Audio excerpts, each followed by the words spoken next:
Question 7 के अंदर हमारे पास जो डिस्कशन चल रही है वो है कोलिनियर पॉइंट्स की। कोलिनियर पॉइंट्स क्या होते हैं? फर्ज करें मैंने यहाँ क्योंकि 3 पॉइंट्स दिए हुए हैं, तो एक लाइन अगर आप स्ट्रेट लाइन गुजारें तो वो तीनों पॉइंट्स के अंदर से पास हो जाए, तो ऐसे पॉइंट्स को हम कहते हैं कि ये कोलिनियर है। ये आपको आखिर में नजर आ रहा होगा लीनियर। लीनियर का मतलब स्ट्रेट स्ट्रेट लाइन। तो कोई भी पॉइंट, जितने पॉइंट्स भी आपकी स्ट्रेट लाइन से पास हो जाते हैं, स्ट्रेट लाइन जितने पॉइंट्स को पास कर लेती है वो आपके कोलिनियर पॉइंट्स। अभी पहले हमें क्या करना है, हमें पहले डिस्टेंस निकालना है ए बी बी सी और सी।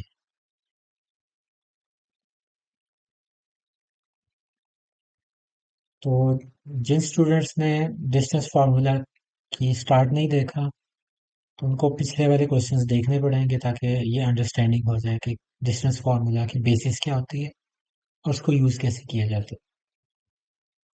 क्योंकि मैंने शायद फोर्थ क्वेश्चन से डायरेक्ट अब करना स्टार्ट कर दी। -1 -3 स्क्वेयर प्लस 1 -2।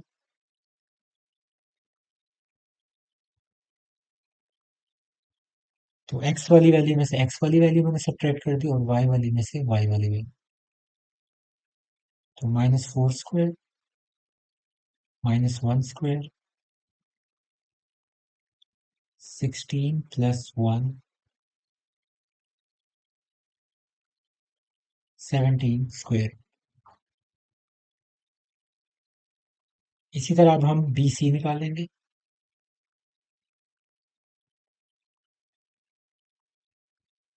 3 2। यहाँ मैं बी का पॉइंट लिख रहा हूँ ताकि हमें कैलकुलेशन करने में यहीं से आसानी हो जाए। और 7।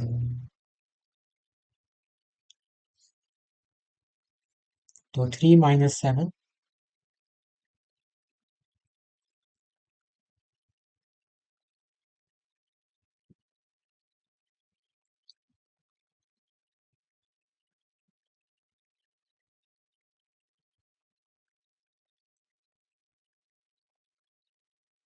3 - 7 स्क्वायर और y में से y वाली वैल्यू सब्ट्रैक्ट कर दो। 2 - 3 स्क्वायर रूट -4 स्क्वायर -1 स्क्वायर।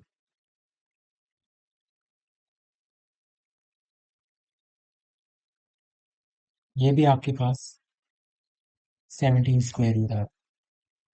अब आप निकाल लें ए सी। इनके कोऑर्डिनेट्स क्या है हमारे पास? -1 1। और सी के आपके पास है 7।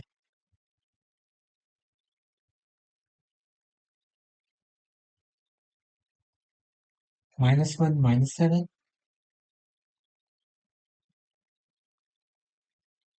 1 -2।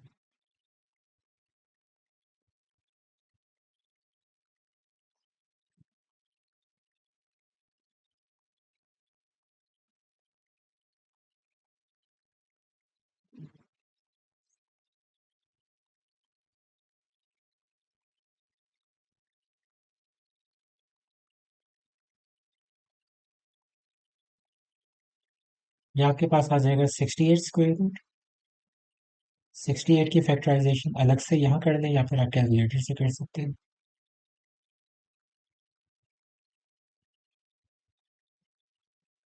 तो 2 × 2 × 70। 2 × 2 यानी कि 2 स्क्वायर हम इसको लिख सकते हैं और 70 इस तरह। और इनके स्क्वायर रूट भी आप अलग कर लें तो आपके पास हो जाएगा 270 स्क्वायर। अगर आप इन तीनों वैल्यूज को कंपेयर करें, यहाँ हमारे पास 17 स्क्वायर रूट आया है, बी सी आपके पास भी 17 स्क्वायर रूट आया है, जबकि ए सी आपके पास 2 × 17 स्क्वायर रूट है। यानी कि इसका डिस्टेंस सबसे ज्यादा है ए सी का। तो अगर आप इसको लॉजिकली देखें तो ये ऐसे कुछ होगा। AC का डिस्टेंस सबसे ज्यादा है, तो ये सबसे एक दूसरे के दूर होंगे A और C पॉइंट्स, और B इनके बिल्कुल सेंटर में होगा। क्योंकि आप देख सकते हैं कि यहाँ इसका डिस्टेंस कितना है, 17 स्क्वायर। इसका इससे डिस्टेंस कितना है, 17 स्क्वायर। और अगर आप ओवरऑल डिस्टेंस देख लें ए और सी का, वो कितना है, 2 टाइम्स ऑफ 17 स्क्वायर।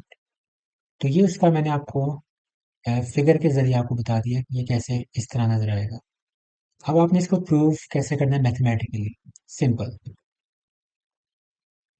जो आपके पास डिस्टेंस ए सी है ना, वो कैसे बन रहा है बेसिकली।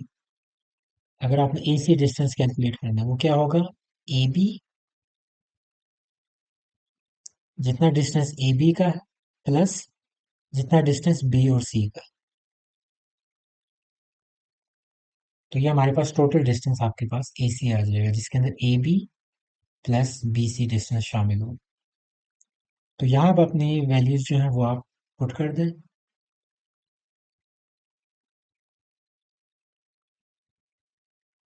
तो आपकी left hand side right hand side के बराबर आनी चाहिए।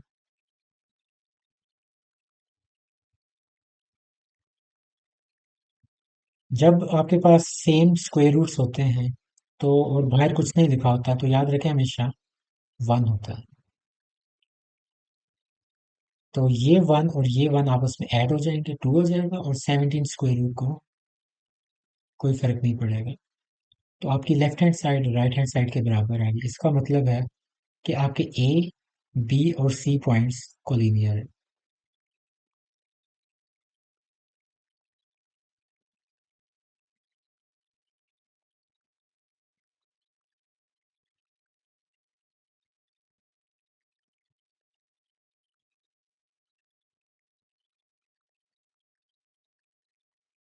इस तरह का क्वेश्चन हमने पहले किया था, मुझे याद है।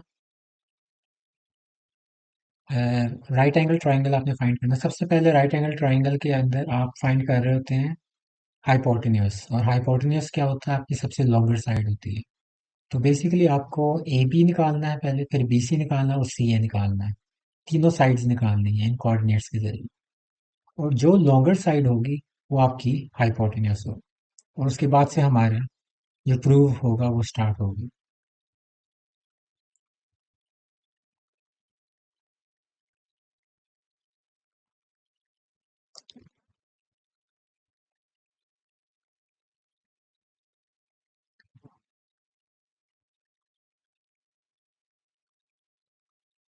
तो 6 - 2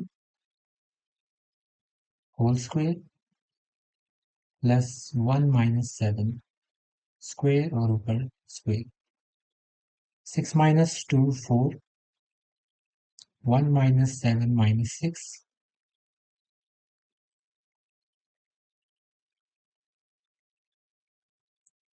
16, 36, 52। 52 की देखते हैं फैक्टराइजेशन कैसे होती है।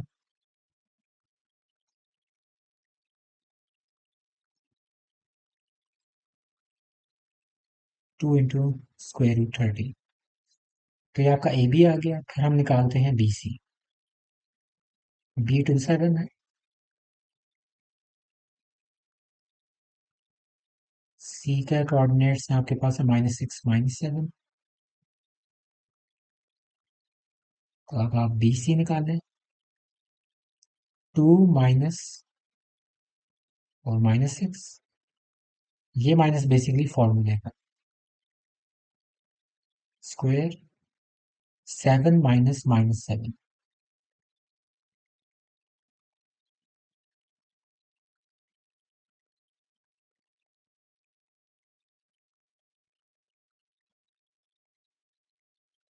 2 + 6 square, 7 + 7 square, square root 8 square, 7 × 7 = 14, 14 square, 64, 196, 15, 16, 260। 260 की फैक्टराइजेशन देख लेते हैं। 13065।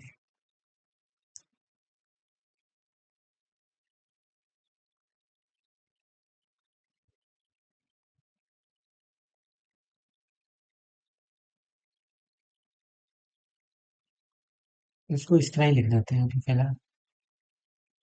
फिर आखिरी चीज आपके पास है वो है CA। C -6 -7। A आपके पास क्या है? 61।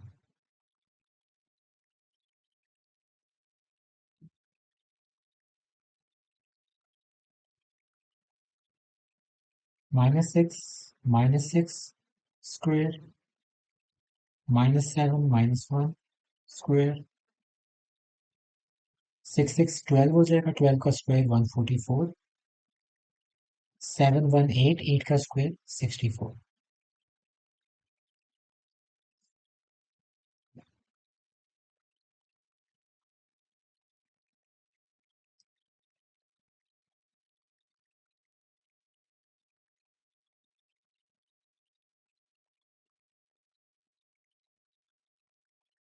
क्योंकि इसको ऐसे ही रहने दें। तो ये देखें, AB की वैल्यू 52 आई थी,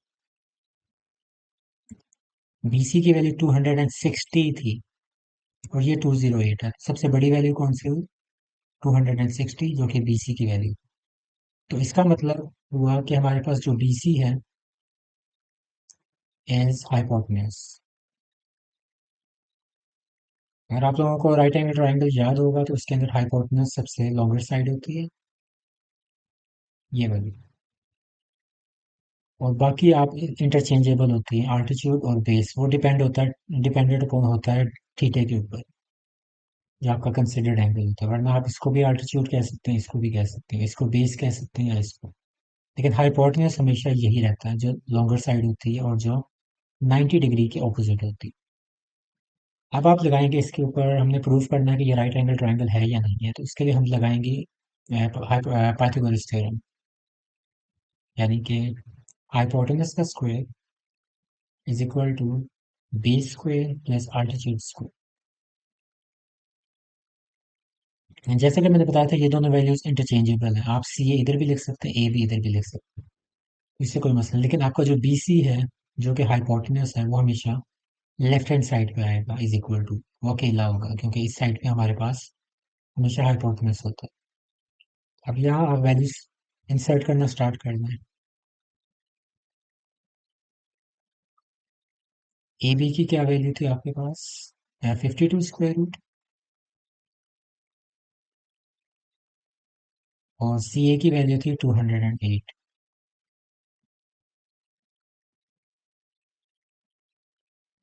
तो स्क्वायर स्क्वायर रूट से तीनों वैल्यूज के कैंसिल हो गए। यहाँ आपके पास 52 रह गया, यहाँ आपके पास 208 हो गया। तो 06। हाँ, ये हमारा प्रूव हो गया। हमारी left hand side right hand side के बराबर आ गई है। इसका मतलब कि आपका ए बी और सी जो वर्टिसेस हैं, वो वाकई में ही राइट एंगल ट्राइंगल फॉर्म करते हैं।